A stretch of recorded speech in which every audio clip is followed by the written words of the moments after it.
მოგესალმებით მეგობრებო, განახლებული დღის წესრიგი გვაქვს დამატებით რა საკითხებიც არის შეტანილი, როგორც ტრადიციულად ისინი გავიაროთ და შევთანხმდეთ რამეზე თუ შესათანხმებელი გვექნება.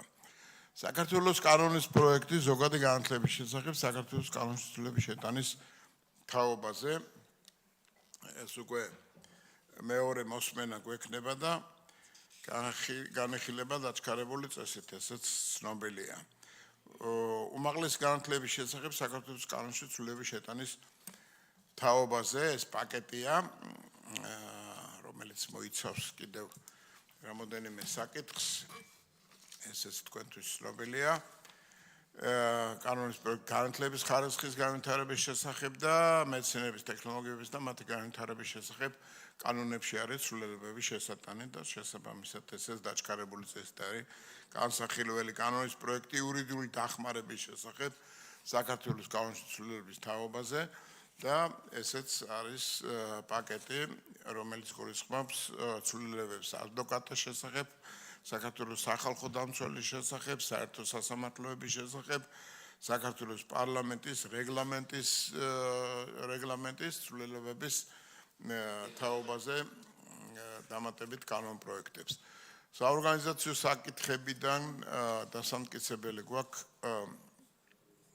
და ცნობათა გვაქვს მისაღები რამოდენიმე წინადადება დასამტკიცებელი საქართველოს პარლამენტის საპროცედურო საკითხთა კომიტეტის მიერ დასამტკიცებლად არის წარმოდგენილი სასურსათო პროდუქციის მედიკამენტების და საწვავის ფასწარმოქმნის სტრუქტურის შემსწავლელი საქართველოს პარლამენტის დროებითი კომისიის წევრთა რაოდენობა და პროპორციული წარმომადგენლობის კვოტები და გთხოვთ ამას მხარი დაუჭიროთ.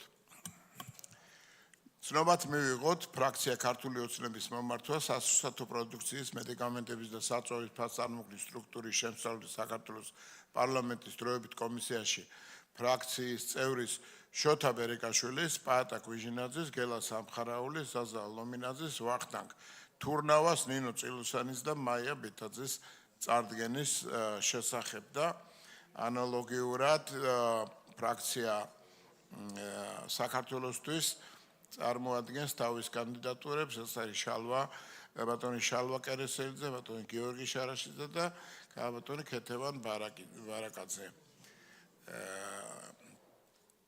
პოლიტიკური ჯგუფი ხალხის ზალის მიერ ამავე კომისიაში წარმოდგენილები არიან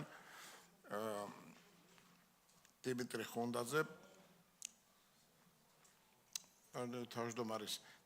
ხუნდაძე, პოლიტიკური ჯგუფის თავმჯდომარის მოადგილის გურამ მაჭარაშვილი და ქალბატონი ეკა სეფაშვილი. საპარლამენტო პოლიტიკური ჯგუფის ევროპელი სოციალისტების მიერ წარმოდგენილები არიან ამ ჯგუფში. ბატონი წარმოდგენილია ბატონი ილია ინჯია. მოქალაქეს მარიამ ბოხუას მიერ წარმოდგენილი პეტიცია ზოგადი განათლების სისტემის რეფორმის ეროვნული კონცეფციის საფუძველზე ზოგადი განათლების შესახებ საქართველოს კანონის შესაძლებლობებთან დაკავშირებით 2026-2027 სასწავლო წელს პირველ კლასელთა ასაკობრივი ზღვის ცვლილებაზე გარდამავალი დებულების გათვალისწინების შესახებ. ხელმოწერების ნამდვილობის შესამოწმებლად უნდა გადაეცეს საპროცედურო კომიტეტს და როგორც ხედავ, ბატონი დავითი მზად არის ამ გამოწვევისათვის. დიდი მადლობა, როგორც იტყვიან, ბიუროს დამთავრებულია და გადავინაცვლოთ სხდომათა დარბაზში. მადლობა.